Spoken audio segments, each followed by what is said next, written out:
سڵاوتان لێبێ بەڕێزان. لە ساڵی 2005دا دادگای باڵای تاوانەکان لە عێراق دامەزرا. کاری ئەم دادگایە بە سزاگەیاندن و دادگایکردنی ئەو بەرپرسانەی ڕژەمی پێشووی بەعز بوو کە تاوانیان بەرامبەر بە گەلانی عێراق ئەنجام داوە. لە مانگی ڕابردوودا 15 بەرپرسی ڕژەمی پێشووی عێراق بە بڕگاری ئەم دادگایە ئازاد کران. دوو لەو بەرپرسانە حامد یوسف حەمادی وەزیر ڕۆشنبیری و محمود بیلال فەرج ئەلسامەڕایی پسپۆر لە بەرهەمهێنانی چەکی کیمیاوی بوون. ئازادکردنی ئەلسامەڕایی بە تایبەتی بۆ هەواڵی گەرمی میدیا کوردەکان بۆ پێی لە ئیفادەکانیدا دانی بۆ داناوە بەرپرس بووە لە دروستکردنی ئەو چەکە کیمیاویی لە کیمیابارانی هەڵەبجەدا بەکارهێنراوە.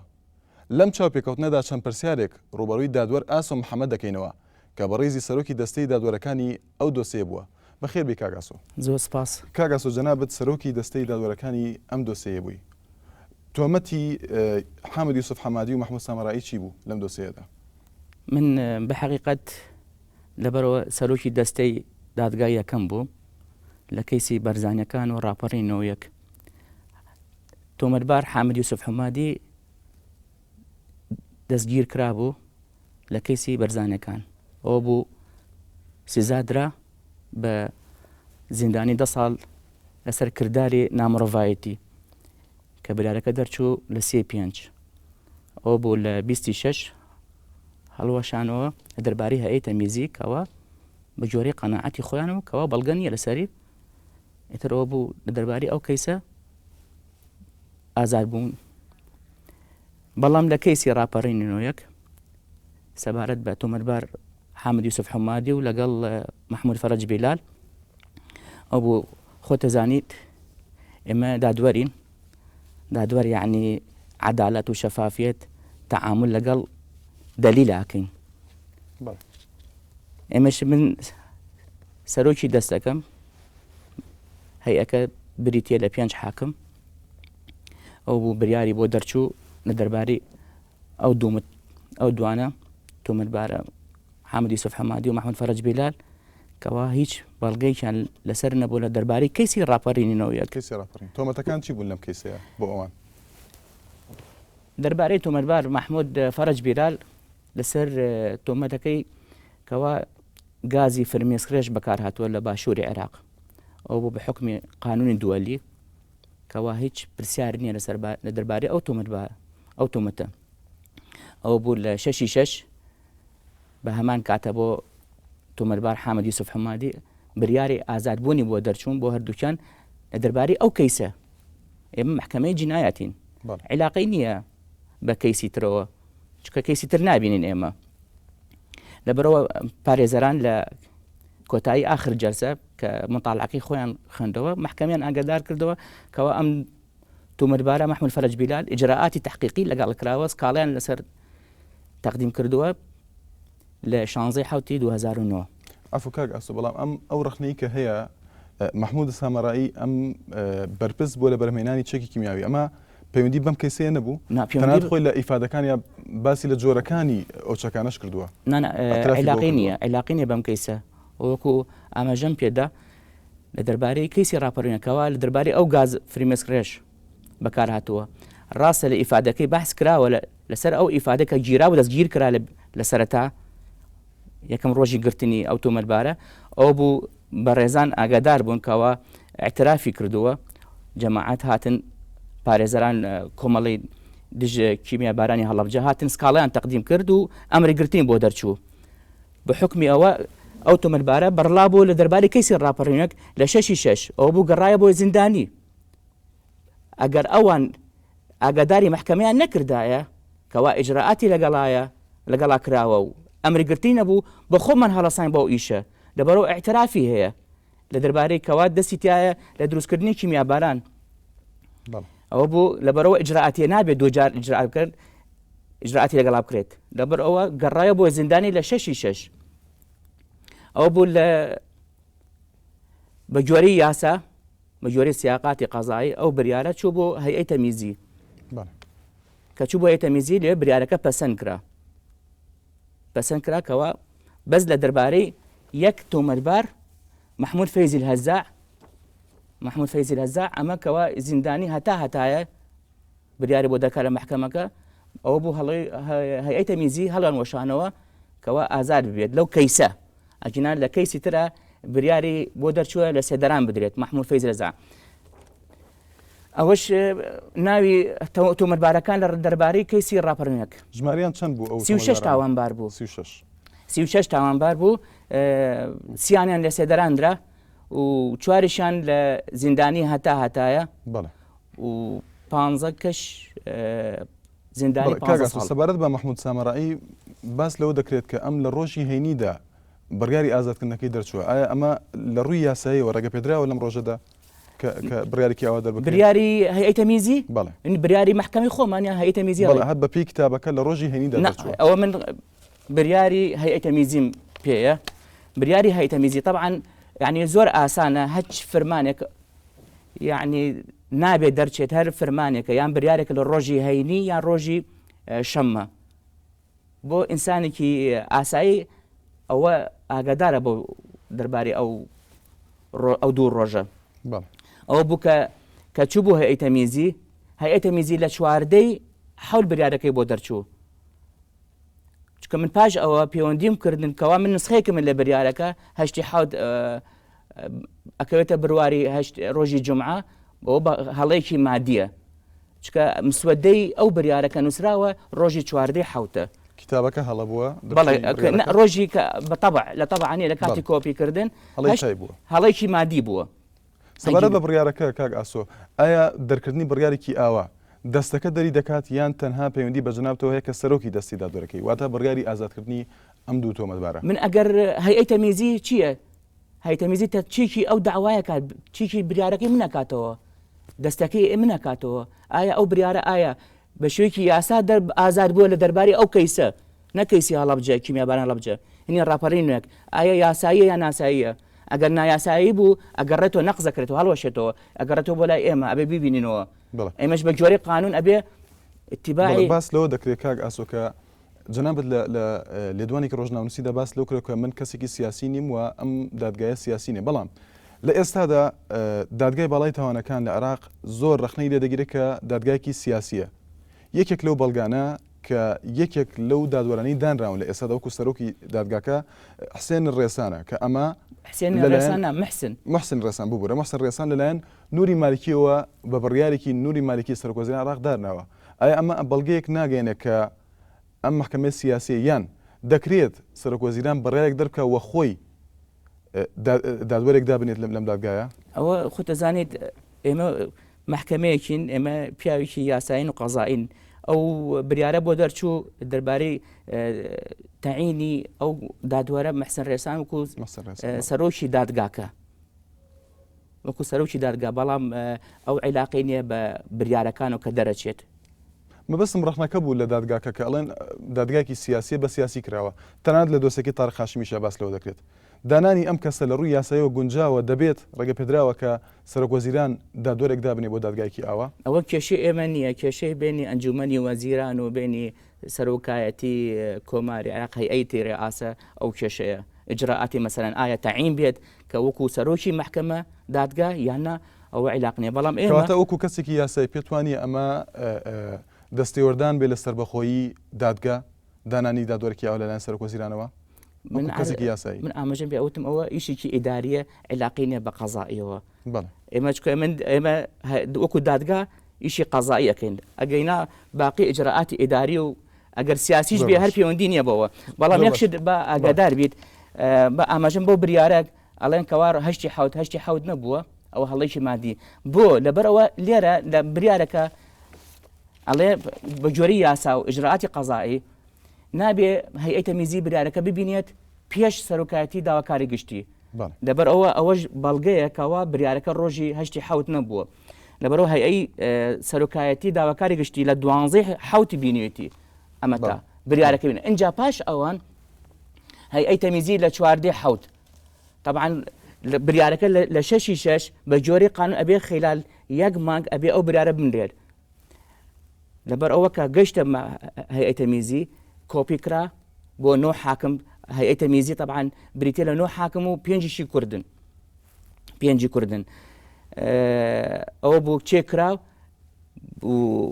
بە جۆری ئەو چێکردنە ئەوە بوو یەک تۆمەتبار نەقص کرایەوە دەربارەی محمود فەیزی الهەزاع لە هەموو بریارەکە باقی هەمووی پەسەند کراوە. بەڵێ کێ ئەو پێنج دادوەرەی کاندید کردووە ئیتر خەڵکی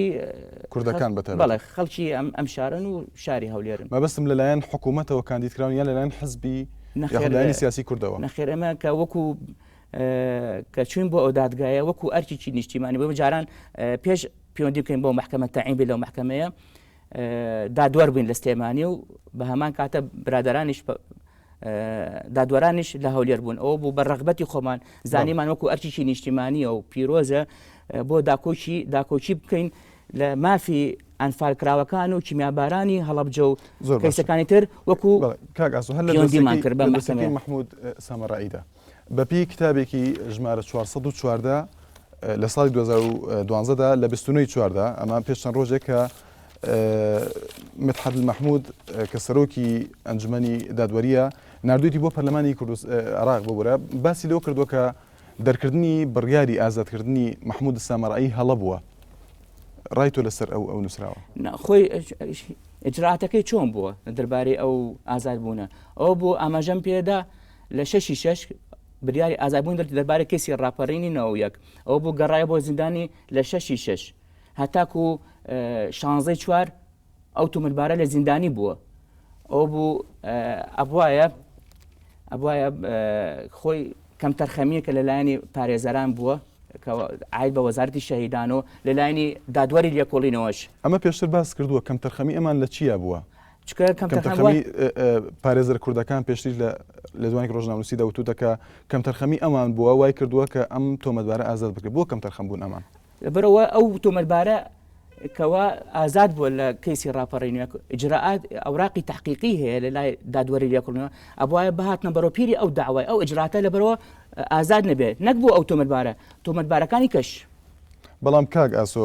گۆران ئەدهەم کە پارێزەری پێشووی کەیسی هەڵەبجە بووە باسی لەوە کردووە کە 2 ساڵ و 3 مانگ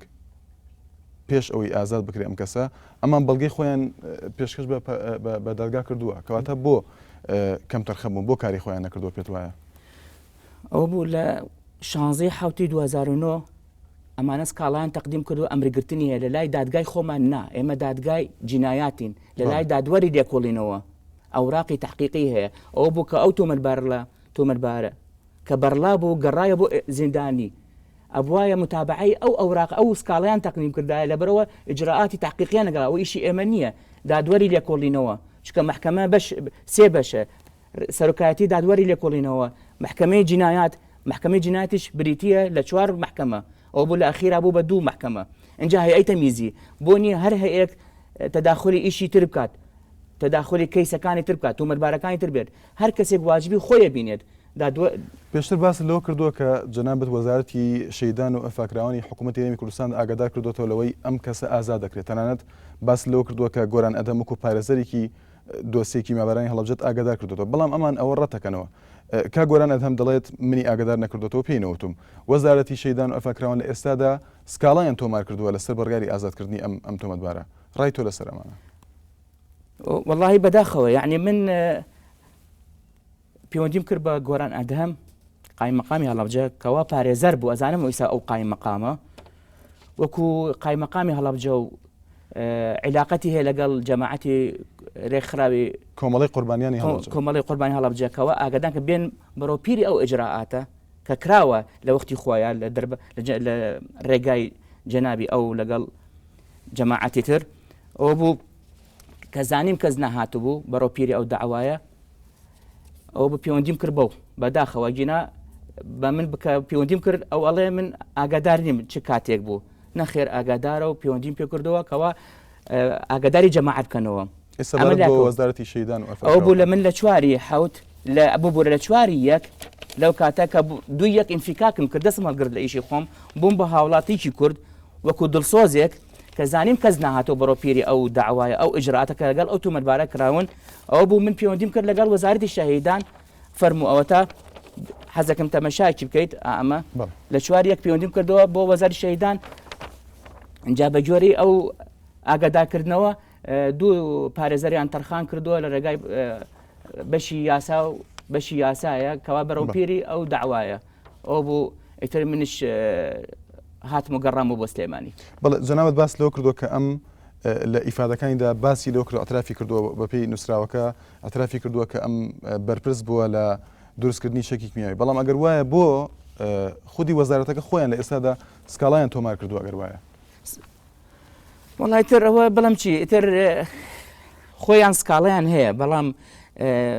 مەبەستیان ئەوەیە کەوا ئەو سکاڵایە بیجۆڵێنن تەفعیلیکەن ئەوە بوو مەسەلەن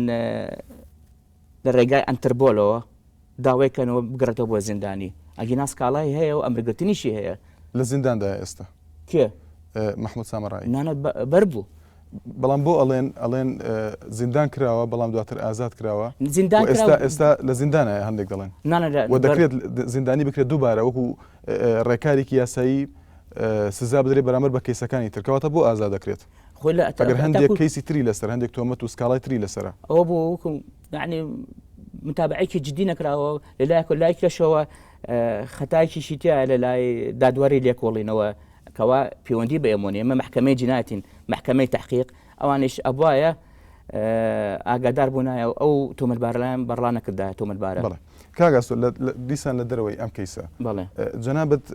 صادق سۆبەڵن مەکسوفی کە داواکرا بوو لەسەر کەیسی ئەنفال ئازادت کردووە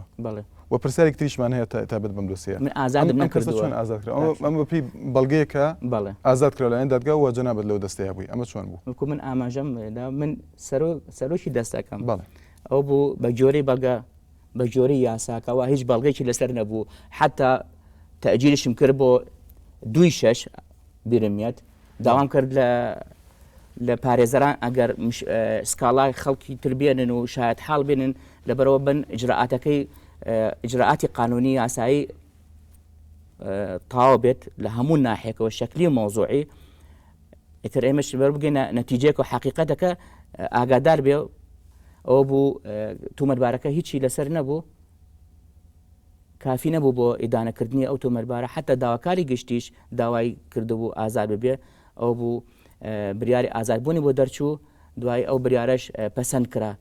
لە لایەنی هەیئەتە میزی. پارێزەرێک ڕخنەی ئەوەی گرتووە کە دەڵێت بۆ یەکەم جار تۆمەتبارێک بە فڕۆکەی دادوەرێک دەگەندرێتە ماڵی خۆی واتە صادق سۆبەڵا دوای ئەوەی کە ئازاد کرا بە فڕۆکەیەکی تایبەتی دادوەرێکی عەرەب دەگەێنە ماڵی خۆی دەگوازێتەوە بۆ ماڵی خۆی ئەمە تا چەند ڕێگە پێدراوە شتێکی وا هەیە ئەسڵ و ئەساسی نییە ئەمە ئەسڵ و ئەساسی نییە بەڵام من مراقبەی تۆمەتبار ناکەم لە پاش دەرچوونی بریارەکە ئایا ئەو بریارە ئەگەر سزا بدرێت یان ئازاد بکرێت من علاقی بە منۆ نییە چکە بریارەکەەوە چتە بۆ هەیئەتە میزی لە دوای هەیئەتە میزی ئەگەر ئایا تەصدیق بکرێت یان نەقص بکرێتەوە ئەو کاتە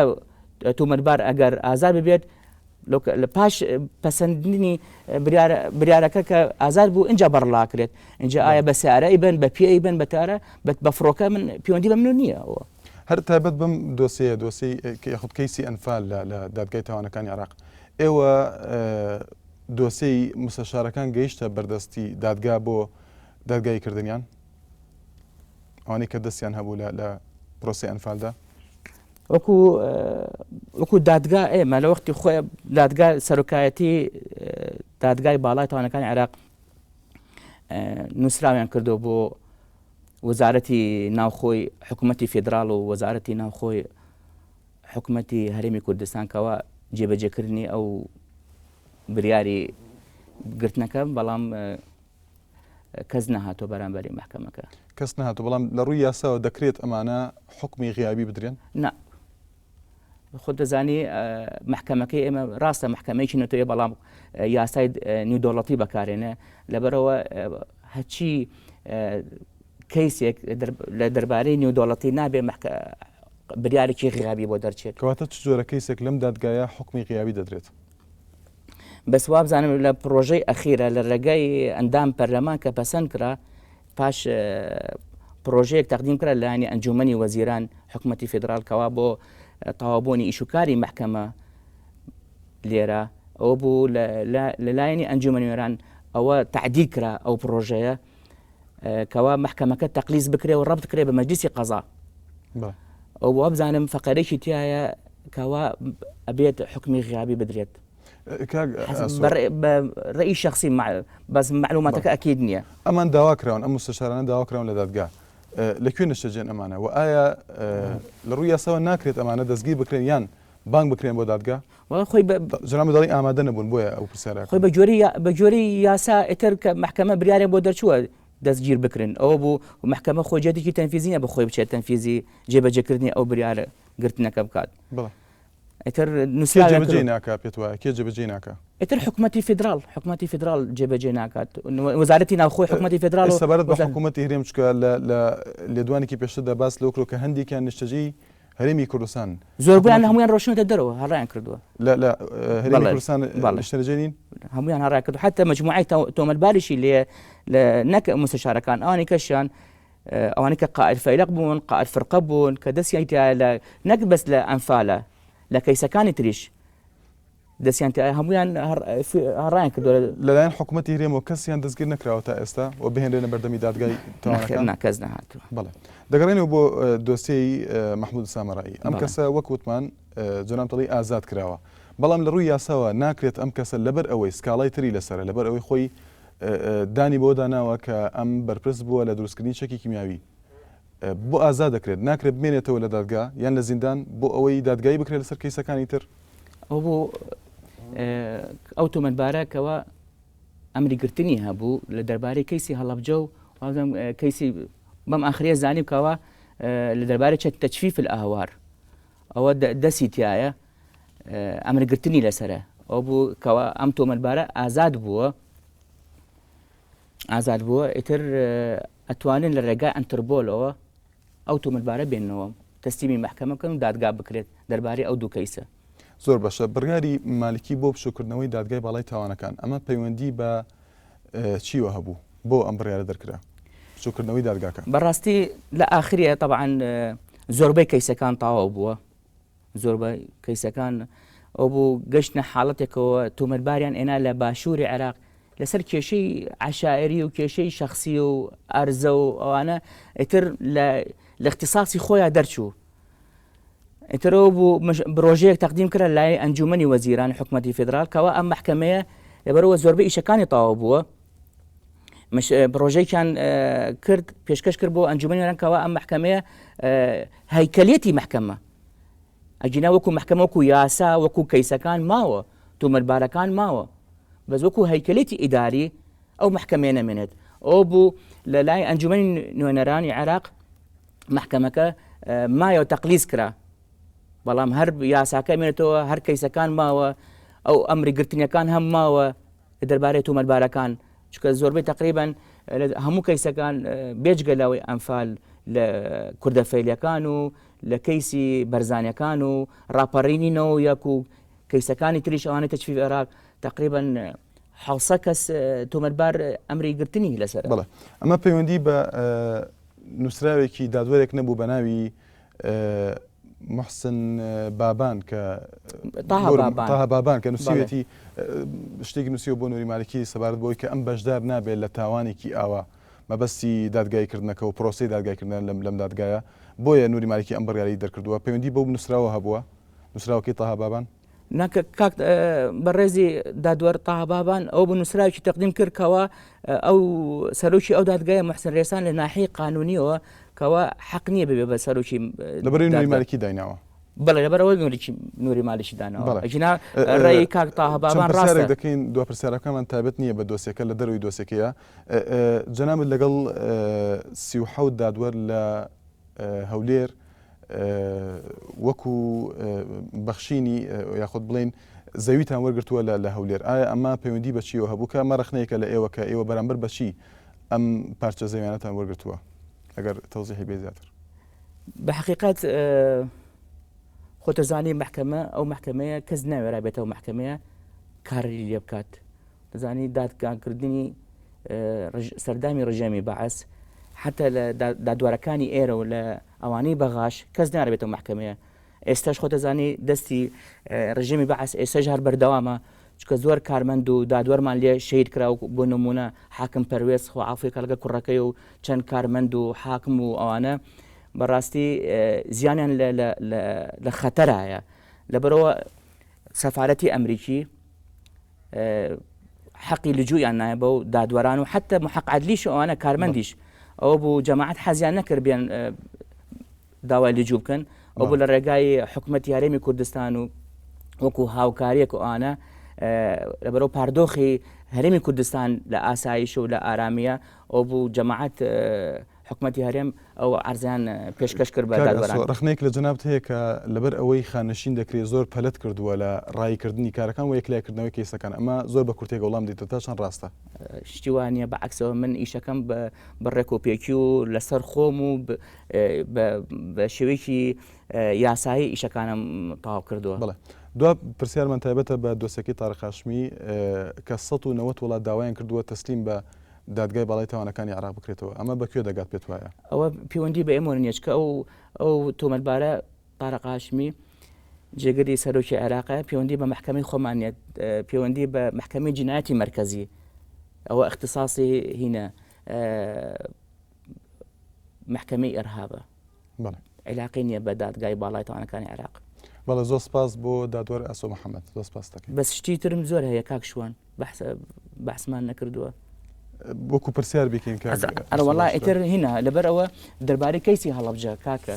دەربارەش ئەوە بوو کە من بدایەت بۆ امتیازات نەچووم ئەوە زۆر مهمە من چوم داری تەقاعدی زۆر باشە کاک ئالان ئێمە کۆتاییمە پێنا بەس ئەگەر بە کاکمەم مەجال هەیە ئەمە زۆر مهمە ئەمە من لە بدایەت کوبن و دادوەرانی ترکەچین بۆ بەغا زانیمان کە ڕێقنیان لێگرتین کاکەەوە ئەچن بۆ خۆتان ئەکوژن هیچ فەرقێکی نییە لەگەڵ موچەی ئێرە لە هەرێمی کوردستان ئەوە موچەکەمانەکەەوە وەڵامەت هەبووە لە پرسیارەکەی ئەمەی خانشینەکە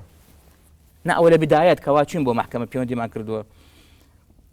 چۆن باسکەین ئەمەوەی ئەگە مەجال هەبێت لە بدایەتەوە پرسیارە زۆر بە کورتی باسی دو پرسیارمەوە ئەو پرسیارە بکەن لە بدایمەکە نەچین بۆ امتیازات چۆن پەیوەندیمان کردەوە بۆ محکەمە باش چەند حاکم وەکو دو پرسیار ئەوەی تاریق هاشمی ناکەین ئەم پرسیارەکەن شکۆی تاریق هاشمی علاقی نییە چۆن ڕۆشتین بۆ محکەمە چۆن ڕۆشتین لەبەرەوە ئالان گیان دو پرسیارەکەین هەر ئەوە تابێت بەوەی تاریق هاشمی لەغاکەن بەوەی باش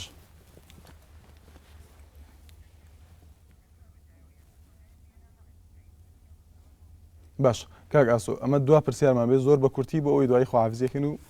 سپاس دەکەین باشە ئالان ئەو بوو من لە بدایەتی پرسیارەکەم پرسیارەکەم اینجا ئەفکاگەس بەڵێ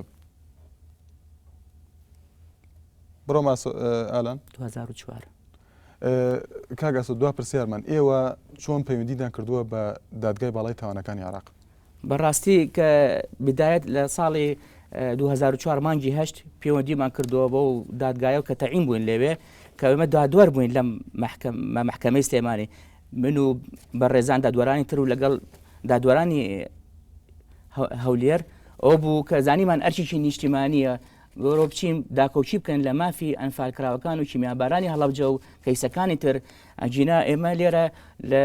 ئیشی وەزیفەی خۆمان بووە و کە ڕۆشین بۆ محکەمەیە ئەینە بەر دەربارەی امتیازات نەبووە ئەو بوو کە هیچ فەرقێکی نەبوو لەگەڵ موچەی ئێرە ئەوە تاوە کتابێکە کەوا یەکەم تەعین بووم بە موچەی $1350 کەوا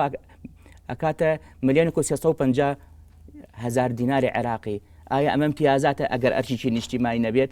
لەبەرەوەمە چوین کەوا ڕێقنیان لێگرانی لە دادوەرانی ئێرە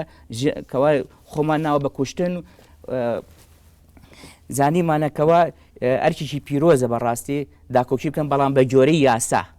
بە جۆرەی بەڵگە کا داکۆچی بکەین ئەلحەمدولیلا و شکر کە گەشتینە ئەنجامی خۆمان کەوا 6 کەیس بوو 4 بە جێنۆساید ناسراوە